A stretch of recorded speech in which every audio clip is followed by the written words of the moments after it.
on this horrifying episode of MythBusters. Here's Adam. There's thrills. Oh, it's burrowing. Ah! Spills. Who talked me into this? And spine-tingling chills for the hair-raising Halloween special. First, Adam and Jamie go bump in the night. Yes, we're staring at you. We're all staring at you. Finding out if the science of sound These ain't no boom boxes. could explain reports of paranormal activity. Then it's a grave concern. Are you ready for the horror? Testing the movie myth that moving a dead body is dead easy. Meanwhile, Carrie, Tori, and Grant take fright Breathe, just breathe. Yeah, breathe. and work up a cold sweat. Finding out if there really is a smell of fear. Thank God it's over. Who are the MythBusters? Science is dangerous. Adam Savage Hi, Mom. and Jamie Heineman. Bye-bye. Between them, more than 30 years of special effects experience. Together with Carrie Byron, Face the arachnid chair.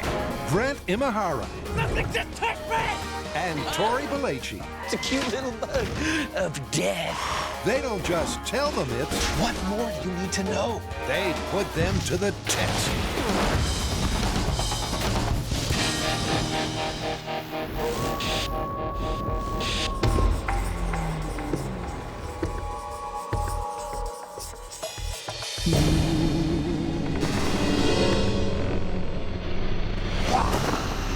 Children of the night, prepare to be terrified, for it is time for the MythBusters Halloween a special. Do you have a costume for me?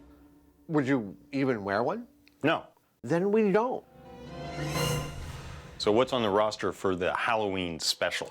I'm glad you asked. First up, we have a myth called the frequency of fear. There is apparently a certain frequency of sound that people can't hear, but they can sense it, and it makes people feel spooked. And it might be an explanation for why people think certain places are haunted. I like that. And you know, I also want to try dealing with disposing of bodies. Really? Yeah, you know, in the movies, they're always slinging them around like they're easy, but there's a reason they call it dead weight. That's great. It sounds positively ghoulish.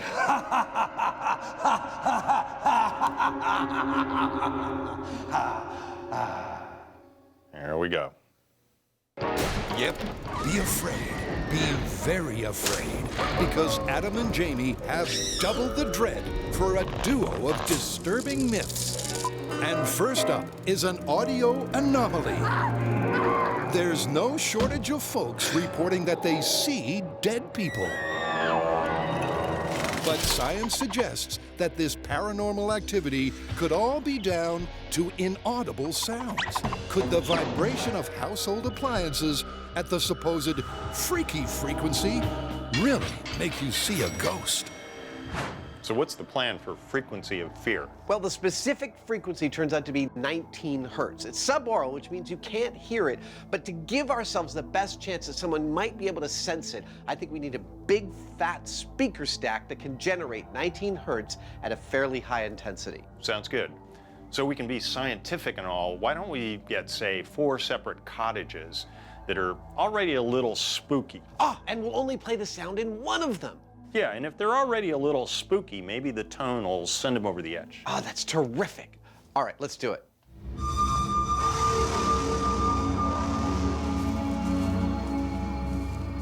And deep in the backwoods, the MythBusters have found the perfect location to set the tone.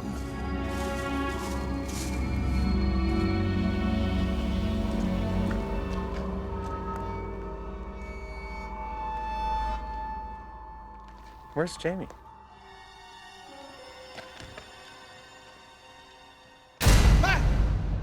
Little spooky here, isn't it? I think it's plenty spooky. Now, because this is a Halloween episode, we wanted the location we came to be good and spooky, ooh, but not so spooky that it would actually skew the control of our testing spookiness. And about 2.5 hours north of the MythBusters shop in Northern California in the Redwoods, we found this fantastic club resort, and no one's been here in almost 15 years.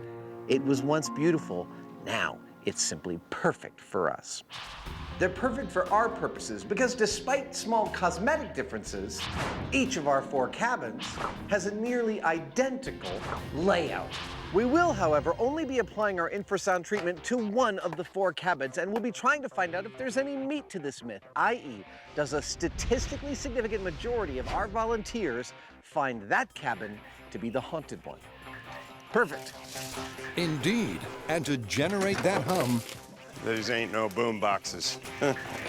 Jamie's tracked down a supersized stack of speakers. These boxes full of speakers right here were specifically engineered by Myers Sound to generate large volumes of low frequency. Remember the episode on the brown note that we did? Feel like you want to poo? I can't say I want to poo. We had a whole truckload of their speakers then to do that, and this right here is about twice that much. It's equivalent to the sound that you might have coming out of a large rock concert. It's about 40,000 watts, or you know that home theater system you have? Well, it's about 400 of those. Yep, cabin number 3 has a sound system to die for. But for this test, they're pumping the volume down? These speakers are clearly capable of making the whole building vibrate and the windows shake, which is what they're doing now. And we can't actually have any sounds that the test subjects can hear because that would skew the results. We've got an upper limit on the amount of volume that we can pump out of those speakers.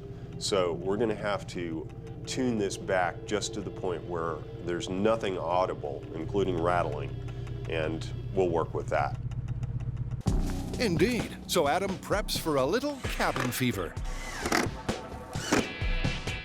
Nice. It's good and spooky. I like it. On to the rest. Each cottage gets an identical rustic renovation. Ah, here's Adam. The hidden cameras are hidden, and a single chair is placed at the center of each. With the volume dialed down from 11, Jamie goes for a test run. This is interesting. I can't hear anything out of the ordinary. I do feel like there's something going on in me. It feels like I have butterflies in my stomach, or I'm really tired, but I've had too much coffee. It's sort of anxiety producing. I don't know about fear, but it's unnerving. Let's see what Adam has to say. What's up? Well, there it is, 19 hertz. That's it? It's playing? Yep. Hold on. I can just barely feel something. If you didn't know it was there, would you notice it? No, I would never have pegged it. It's perfect. That's what I thought. Shall we get to testing? Yeah. All right. Next up, the MythBusters are on the scent. All right, so this is a classic for the Halloween special. What is it? The smell of fear. What about it? Well, the fans want to know, is it just a Hollywood tagline, The smell of fear. or is there a detectable scent that humans give off when they're scared? That means we're gonna have to get scared for this, doesn't it? You betcha. So now looking forward to this? This is a myth straight out of schlock horror. But does the sticky sweat of fear really have an aroma of anxiety?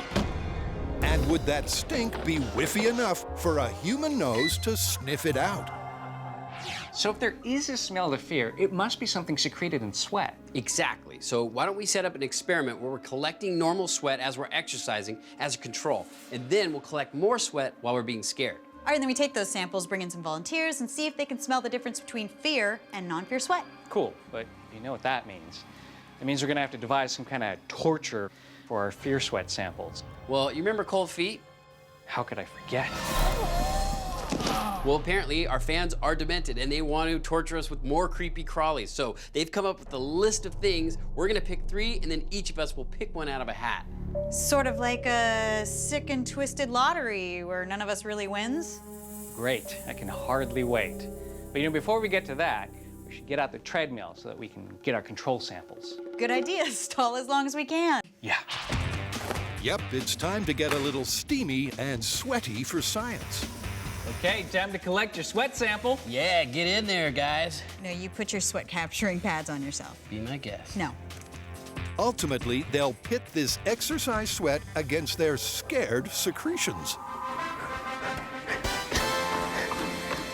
Eye of the tiger, baby. Kids, definitely don't try this at home. This is advanced. And the best part is, I'm not afraid at all. So this is just pure sweat. It's a pure and relaxed experiment Grant, think about robots and puppies. to sweat out a control baseline. You're almost halfway there. Keep it going. You got it, coach. I won't let you down. And after each Mythbuster has pounded the treadmill for 20 minutes, they've got a bead on exercise perspiration. Looks like science confirms that Carrie's hot. Red hot. Nice. Nice work, Carrie. All right. Off to the freezer. So we've been told by our experts that it's critical that our samples don't degrade, and that the best way to do that is to put it in the freezer. So this is to keep them fresh. With the control exercise sweat chilling out, it's now time to enter the little workshop of horrors for their trial by fear. Next up, we test the myth of the smell of fear. We're each going to lay in a coffin and subject ourselves to different creepy crawlies. You know what? I am not looking forward to this experiment at all. All right. So scared of what's in here. Well, you can bet it's not rainbows and bunnies. It's worse than I ever expected. Venomous scorpions.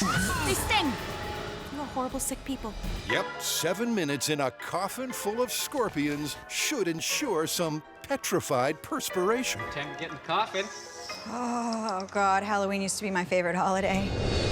It's the moment of truth as pest wrangler Owen Merks Good evening, gentlemen. brings in the scorpions for Carrie's ordeal. Oh, God.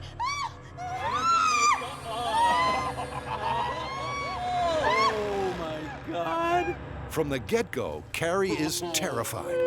And with 30 scorpions scattered on top of her, it just gets worse.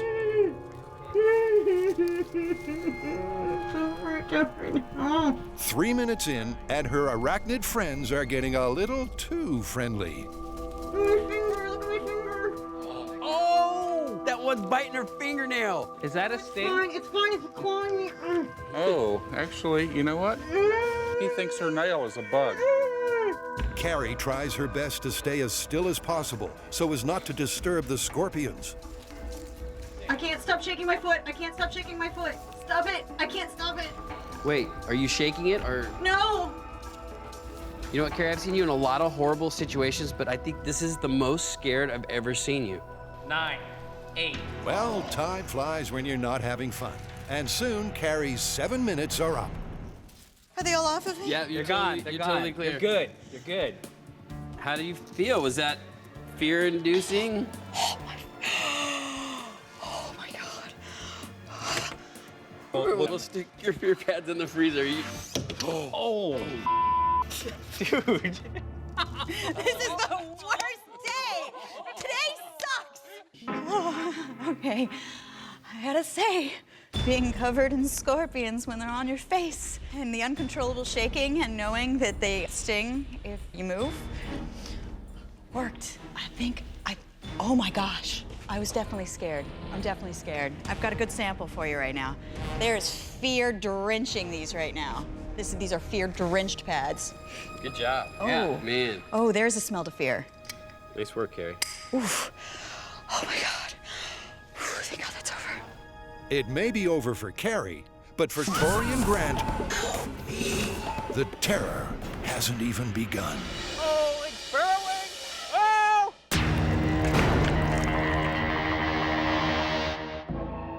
Hello, or should I say, hello. It's the MythBusters Halloween special, and we are testing the story currently that there is a certain frequency of sound too low for the human ear to hear that can still make people feel uneasy and lead them to believe that a place is haunted. We've set up 4 identical houses, but only one of them will be getting the subaural sound treatment. I am sitting on that treatment. This is a stack of 40,000 watts of speakers that will produce a sound that most people can't hear. Will it make them feel like this house is haunted? I really don't know.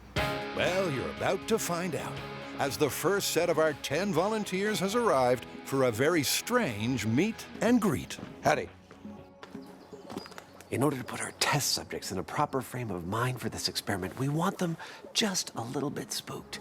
And in that vein, we're having the local groundskeeper give them the lowdown on what they can expect when they're participating in this experiment. He's going to tell them that of the 4 cabins they're looking at, one of them had something bad happen in it. But it's all totally made up. Even the groundskeeper is made up. We've got 130 cabins up here. He is, although something about him seems strangely familiar.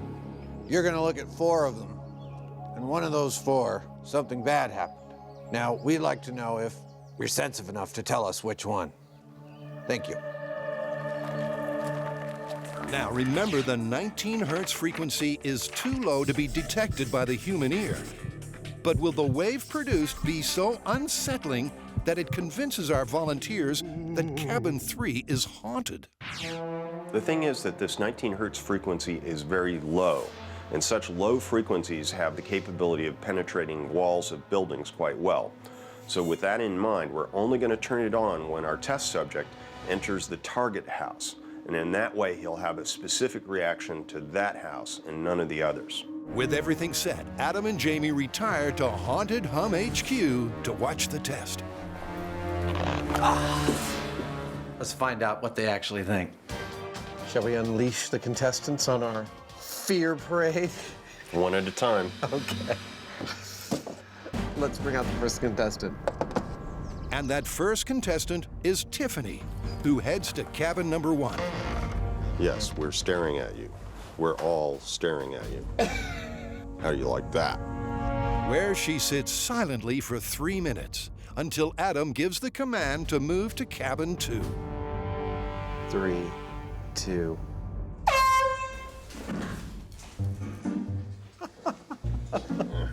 It's like a remote control toy. Switching to feed number 2. And then after another 3-minute sit, she moves on to cabin number 3. Switching to feed number 3. Confirm for me that the sound's on. Sound is on. Good work, thank you. As far as Tiffany is concerned, it's the sound of silence. But does the subaural sound wave induce fear? 15 seconds. This is trying to get a weird vibe in this room. Well, it certainly seems like she's noticed something. And after a final 3 minutes behind door number 4, the question is, which cabin will she pick? If you had to pick one of these 4 cabins as the spookiest, which one would you pick? 2. 2. Can you say why? Do you know why? It just felt weird. Felt a little lightheaded when I walked in, but it just felt really weird. Tiffany wasn't weirded out by the sound, but she's just the start, as each volunteer is klaxon through the cabins. So, which house? 2. I'd have to say it'd be 1. Number 1. All right. Excellent. But so far, their intuition isn't picking the freaky frequency in cabin number 3. Maybe number 1 was probably the one that I felt was a little bit more tense than the rest. None of the volunteers seem to know why they picked their cabin. But at the halfway mark, it's clear it's not down to the hum.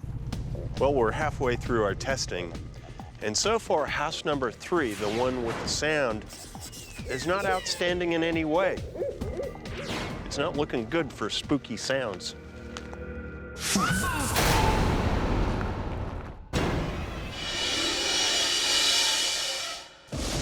Carrie, Tori, and Grant are sniffing out if there is a not-so-sweet smell of fear. And if it exists, can anybody nose it out? Well, to find out, Carrie's been trapped in a sarcophagus full of scorpions. Oh, God. Because for this test, it's vital that the team feels the fear. Once we are done torturing each other in the coffin and collecting the fear sweat, then we are gonna take our control sweat and our fear sweat and let volunteers smell both of them and see if they can smell the fear. And Tori is next. So what fan-requested nightmare lurks in his fear future?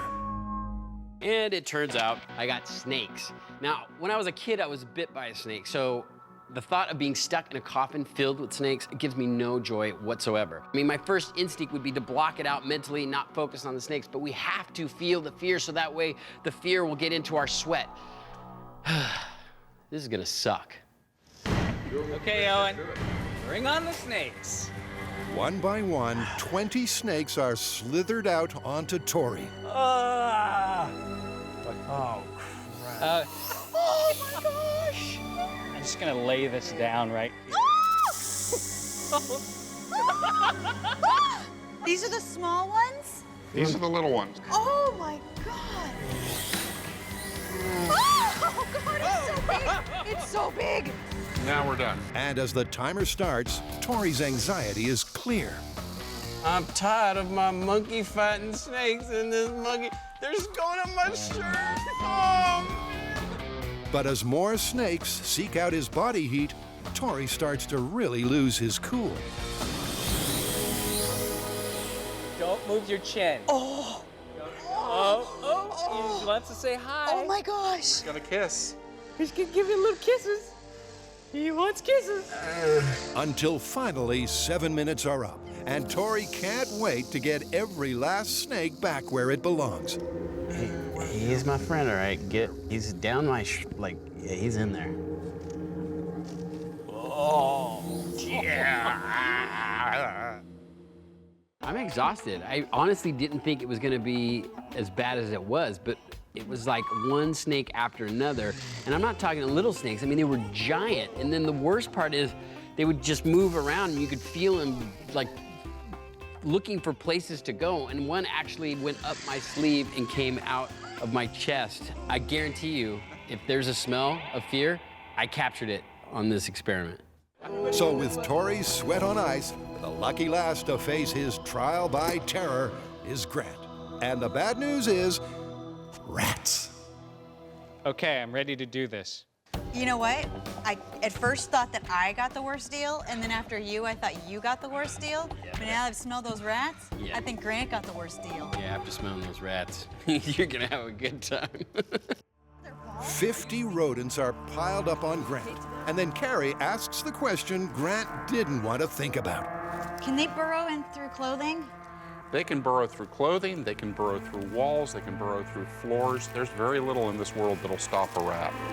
Initially, it seems that Grant is being pestered, but he's not perturbed. Oh, it's burrowing! Oh! Where's it burrowing? Oh! I think he likes it. Maybe we should leave him alone. No, get it out! Get it out! Should we leave you alone? But as the time ticks on, with the sheer quantity of rats, the terror takes hold. You all right? Breathe. Just breathe. Yeah, breathe.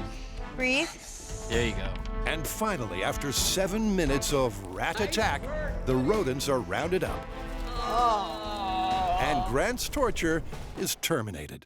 I don't want to move. Oh, it feels so gross. There's so much poop on you right now. Oh. This is disgusting. It was a wise choice to wear that cover off. It was scary because it felt like they were biting my hands, like gnawing on my hands. And then they were trying to burrow into different places. It was not good. Not good. Somebody hose Grant off, please.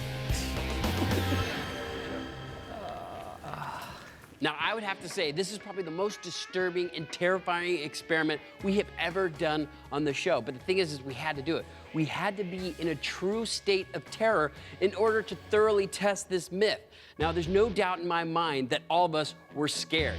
But the real question is, the sweat that we induced in this experiment, will our volunteers be able to tell the difference between this sweat and the sweat we created in the control test? It's Dial M for MythBusters in the Spooktastic Halloween special. What scares Adam? I do. And there's still more tricks and treats to come. That's the one. I'll take this one, please. Wrap it up. Meanwhile, back at the cabins in the woods, it feels like something bad happened. It didn't, but the MythBusters are testing if a freaky frequency can persuade their volunteers it did. Which one felt the spookiest? 2. So far, none of the volunteers have picked Cabin 3 and its haunted 19 hertz hum. But it seems as though candidate 6 is slightly spooked. He just said I get the weirdest feeling. It's kind of freaky. Which house do you think was haunted? If I had to pick one, it'd probably be Cabin 3, I think. What was it about it that caught your attention? I don't know. Just the way that the flooring looked and everything inside there. Maybe walking around inside there, feeling it. Felt a little different though, yeah. One volunteer sensed the sound, but will that trend continue into the final 4? So your final choice is? 3. Number 3. Yeah. So that's 2 strikes for Cabin 3. But as the test continues, I guess maybe it would have to be 1. I felt the most uncomfortable in the first one. When I first walked in there, I felt nervous and uneasy, and I think my heart rate felt up. number 1 is still number 1 on the spooky chart. I would say number 1. Fantastic. And that, it seems, is the final nail in the coffin for this frequency of fear. 10 tests, 10 test subjects, and I think we can definitively state that Cabin 3, the sound we put through it, did not make it the spookiest cabin. If anything, Cabin 1 was the spookiest cabin. Cabin 4, the least spooky. Now, this could be because of one of 2 reasons. Either because we had everyone enter the cabins in numerical order, the newness of the experiment and the weirdness of sitting alone in a room for 2 minutes made them the most frightened at the beginning and the least frightened at the end. The other reason is that Cabin 1 could actually be haunted, but I don't think so. How do you want to call this one? Well, number 3 didn't get a higher score than any of the others, so I guess the tone didn't spook anybody. 19 hertz was definitely not the sound of fear. What is that over there? Whoa! This way!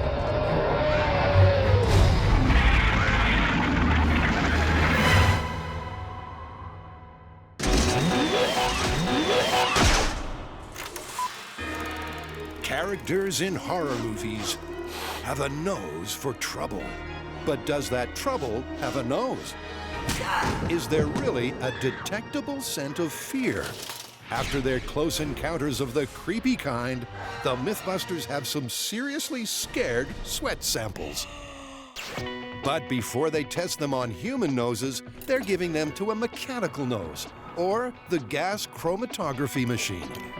Now, if there is some sort of chemical difference between our fear sweat and non-fear sweat samples, this machine should be able to identify them in the parts per billion range. Yep, and after sniffing out the exact chemical composition of both samples, it's looking good.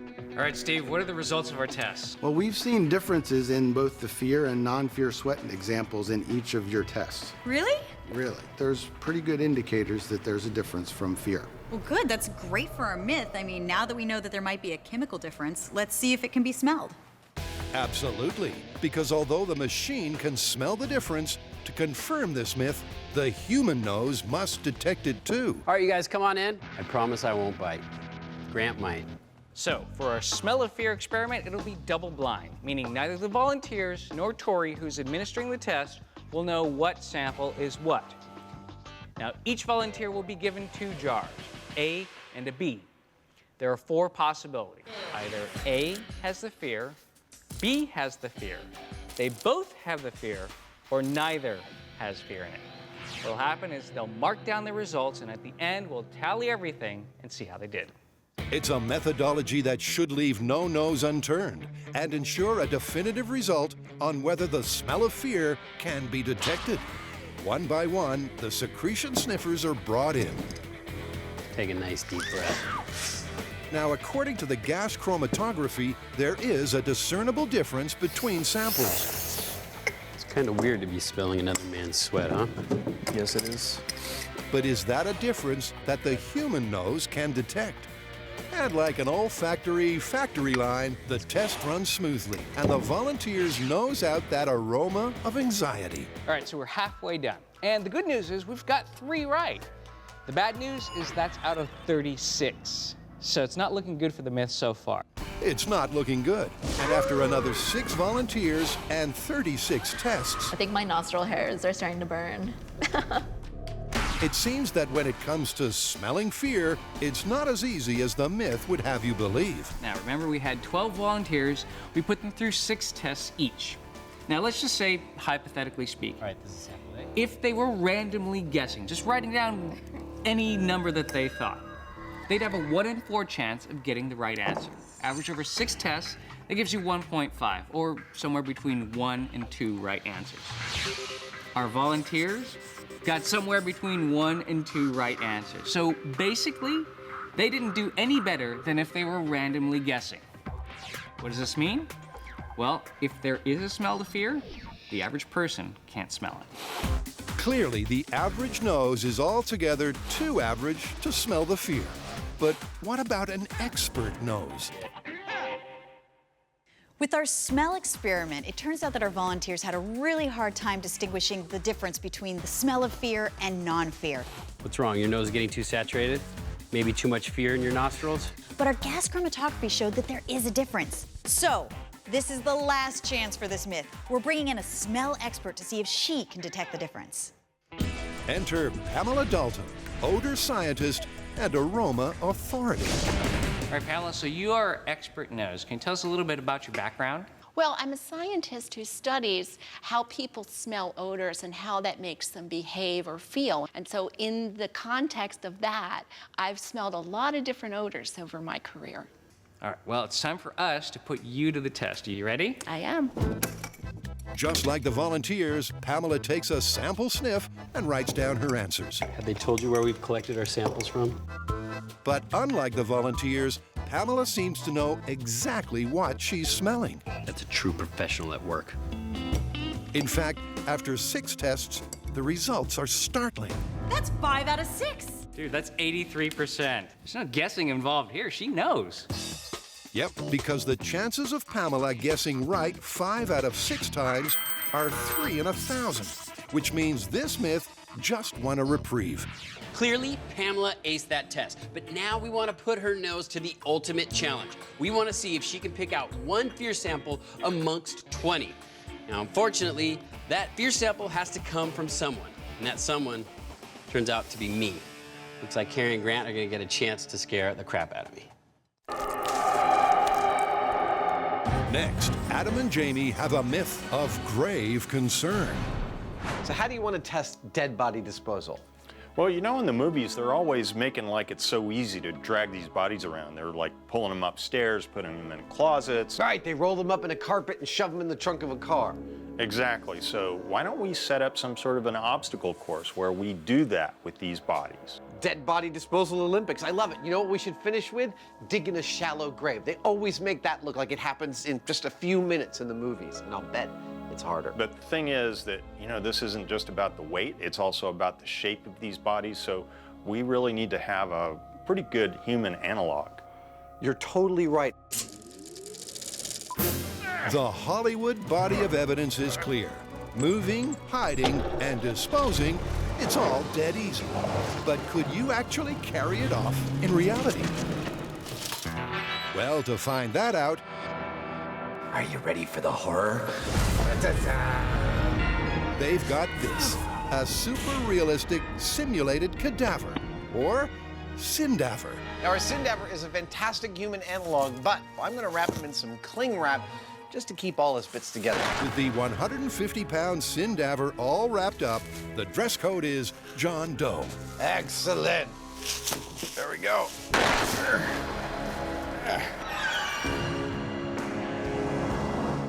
Then it's off to an abandoned warehouse where their classic crime scene obstacle course awaits. Let me walk you through the stations of our dead body disposal test. It all begins here at the Last Supper, where our body lies dead at a table having been poisoned. We will then drag and transfer our body from the table. Oh, I said we will transfer the body from the table over to the skeletons in a closet station. In this, we shove the body in a closet. Go on. Until we can close the door. Once we can close the door, we're done with that. We open it back up, drag the body back out, and it's time for defenestration. Now, defenestration means to throw something through a window. Go on. That's exactly what we're gonna do here. We're gonna throw the body through the window. Nice work. Once it's through the window, it's time for the stairway to heaven. In the stairway to heaven, we drag the body up the stairs. You've seen that in the movies. Across the platform, then we drag the body back down the stairs. Once we've gotten the body through the stairway to heaven station, it's time for snug as a bug in a rug. Go on. In snug as a bug in a rug, we roll the body in a carpet. That is definitely something I've seen in like countless films. Once the body is fully rolled in the carpet, we drag it over to the trunk of a car where we will drive it so we can bury it in a shallow grave. That's the third one. I'd assume that carrying around a 150-pound dummy is going to be difficult because it's going to be really awkward. With that in mind, I've set this 150-pound wad of chain up with handles on it, and we'll use this as a control and carry it through our obstacle course as a baseline and see how long it takes. So before the stiff challenge, they'll get a control with an identical mass. Oh, that's heavy. Oh my gosh. Adam makes it through the defenestration easily. All right. But it proves to be a window of vulnerability for the Heinemann.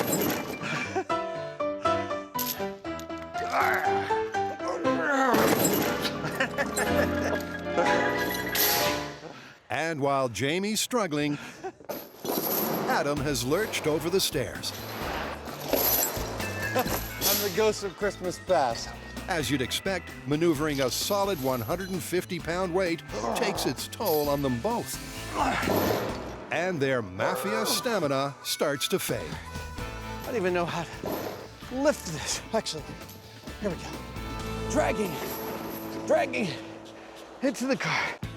But eventually, time! Adam made it through in just over 3 minutes, and Jamie follows shortly after. Done. 4 minutes, 33 seconds. That's harder than it looks. I lost it on the window. I think I spent a full extra minute there. Otherwise, Adam and I would have been about the same at 3 minutes. I think that's a fair figure to apply towards this. Those are the control figures, but how will they compare when they bring out their dead? Sample A. Although the average Joe can't smell it, it seems our odor authority can detect the smell of fear. That's 83%. But now, to put that expert schnoz to the ultimate test. Oh my God, these stairs do not stop. So in order to complete our experiment, we need new fear sweat samples. Our samples are no longer viable. And that's why we're here, at the Moaning Cavern in Calaveras County, California. See, we need to take this to the next level. More scary than snakes or scorpions or even rats. This cavern is 17 stories deep, basically the height of the Statue of Liberty.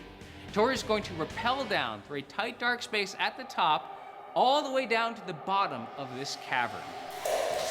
Is it too late to change my mind? Indeed, Tori's acrophobia is MythBusters legend. Oh, man. There's been blood and a few tears, which makes him the perfect candidate for this ultimate cold sweat challenge. I don't know if I'm gonna be able to do this. All right, buddy, we'll see you at the bottom. Maybe. It's one small step for Tori and one massive fear-inducing descent for this Mythbuster. You can do it. Shut up. He's already freaking out. It's like all tangled.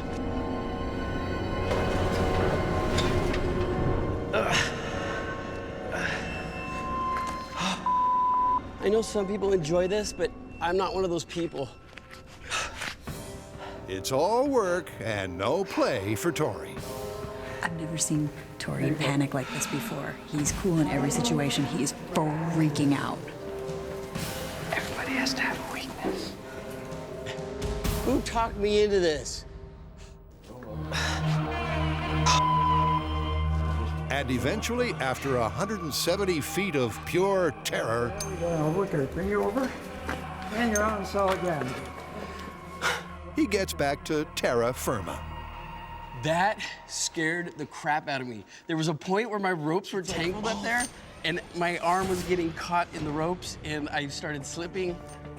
I've never been more terrified on this show than this moment right now. So you take the snakes any day? I'll take the snakes any day. With Tori's sample bagged and tagged, He scared the crap out of me. Into the freezer. it's back to the shop, where Tori gets his revenge. All right, now you guys got your pads in your armpits. We're gonna just start with a little jogging in place.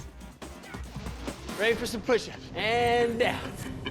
For the control exercise sweat, the entire MythBusters team get a Balachi body blast. And karate kick. And karate kick. All right. That's good. Okay. Now just cool down. Grant's gonna go around and collect your sweaty pads. Good job, everyone. Oh, yeah. After 20 minutes, they've got all the samples they need. The jars are lined up, and it's time to put Pamela's nose to the ultimate test. Where's the fear? Where's the fear? Where's the fear? I don't know either. Okay, we have 20 samples, but only one is our fear sample. Good luck. Thank you. With the sheer volume of sweat samples, Pamela takes her time, double sniffing some and shortlisting a few. She's made a few selects so far. Finally, we found someone with a grosser job than us. And after 10 minutes on the scent, has Pamela sniffed out Tori's fear? All right, so it looks like you've narrowed it down to 3. Do you think you can smell fear? Well, of the 3 that I picked out first, I think this one smells the most like fear to me. Number 17. Number 17. Okay, the fear sample was 5. But I have to say, based on the last test where you got 5 out of 6 right, I think we can still call this one plausible. Difficult, but plausible. It's definitely possible. It just takes years of training, and you have to get your nose right up in that sample. Right up in there, unfortunately. The smell of fear. The smell of fear. Now, this myth was really interesting, but very difficult. I mean, what is the smell of fear? People don't have that to identify. So it was really hard for our volunteers to pull it out. But our gas chromatography said there is a difference. We had to get a trained nose, and yet it was still difficult. It was a rare occurrence to be able to pull out the smell of fear. This is plausible, but very difficult to prove.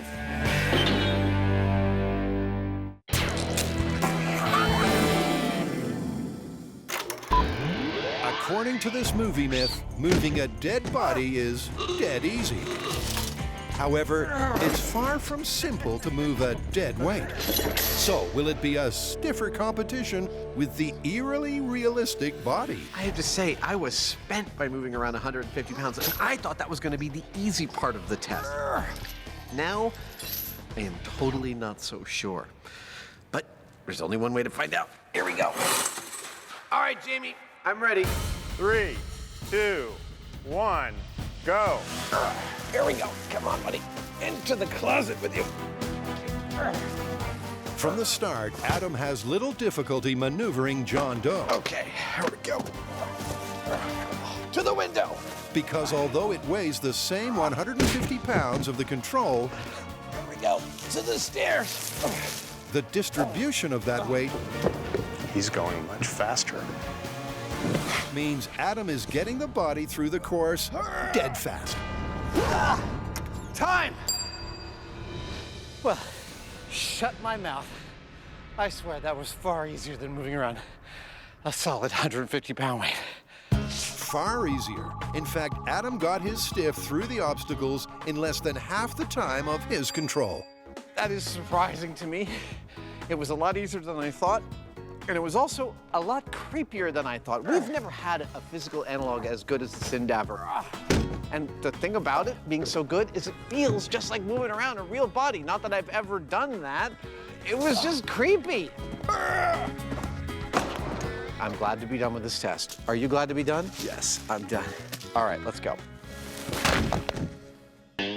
So now it's the Heinemann's turn at body disposal. In 3, 2, 1. Boink. Before you know it, John Doe is out of the closet. Now onto the window. And through the window.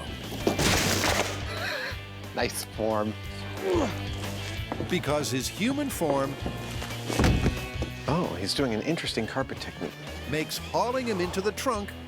The feet are sticking out of the carpet. That looks great. ...far easier than the control. Done. Time! That had to be a lot quicker. At 1 minute and 55 seconds, Jamie also halved his baseline, a result that's turned the Heinemann's expectation on its head. Here's the thing. I can pick up a 150-pound barbell off the ground, no problem. It's got a good handle on it. I'm strong enough to do that. On the other hand, if I want to put that 150-pound barbell on my shoulder, it's a lot more difficult because it's sort of an all-or-nothing attempt, as opposed to the body, which I can pull up an arm or a leg or a torso at a time and work them through a window or into a trunk. So for this type of task, it's actually a lot easier to maneuver a body, and that really surprises us. So the movie's depiction of moving bodies around? Surprisingly plausible. For once, they got it right. Indeed, they did. Let's go bury the evidence. All right. It may be plausible, but being able to move a body doesn't mean you can actually get away with murder. This place looks great. Nice place to be buried at. I think it's a fine place to be buried.